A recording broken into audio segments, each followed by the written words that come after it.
La Genèse, chapitre 6. Lorsque les hommes eurent commencé à se multiplier sur la face de la terre, et que des filles leur furent nées, les fils de Dieu virent que les filles des hommes étaient belles, et ils en prirent pour femmes parmi toutes celles qu'ils choisirent. Alors l'Éternel dit, « Mon esprit ne restera pas à toujours dans l'homme, car l'homme n'est que chair, et ses jours seront de 120 ans. » Les géants étaient sur la terre en ces temps-là, après que les fils de Dieu furent venus vers les filles des hommes, et qu'elles leur eurent donné des enfants. Ce sont ces héros qui furent fameux dans l'Antiquité. L'Éternel vit que la méchanceté des hommes était grande sur la terre, et que toutes les pensées de leur cœur se portaient chaque jour uniquement vers le mal.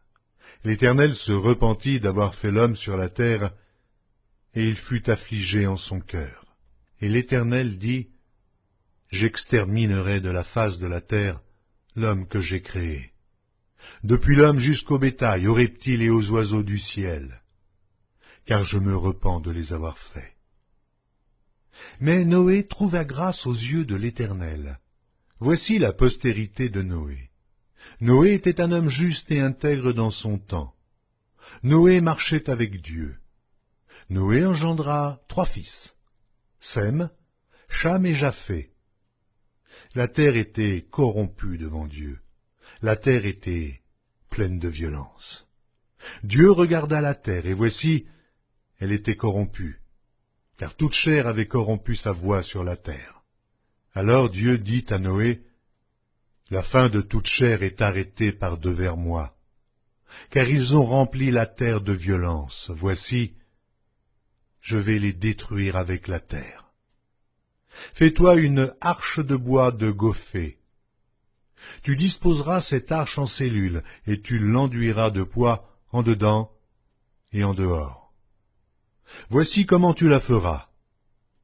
L'arche aura 300 coudées de longueur, 50 coudées de largeur, et 30 coudées de hauteur. Tu feras à l'arche une fenêtre, que tu réduiras à 1 coudée en haut. Tu établiras une porte sur le côté de l'arche, et tu construiras un étage inférieur, un second et un 3e. Et moi, je vais faire venir le déluge d'eau sur la terre, pour détruire toute chair ayant souffle de vie sous le ciel. Tout ce qui est sur la terre périra. Mais j'établis mon alliance avec toi.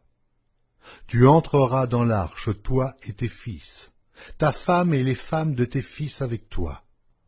De tout ce qui vit, de toute chair, tu feras entrer dans l'arche 2 de chaque espèce, pour les conserver en vie avec toi. Il y aura un mâle et une femelle, des oiseaux selon leur espèce, du bétail selon son espèce, et de tous les reptiles de la terre selon leur espèce. 2 de chaque espèce viendront vers toi, pour que tu leur conserves la vie. Et toi, prends de tous les aliments que l'on mange, et fais-en une provision auprès de toi, afin qu'ils te servent de nourriture ainsi qu'à eux. C'est ce que fit Noé. Il exécuta tout ce que Dieu lui avait ordonné.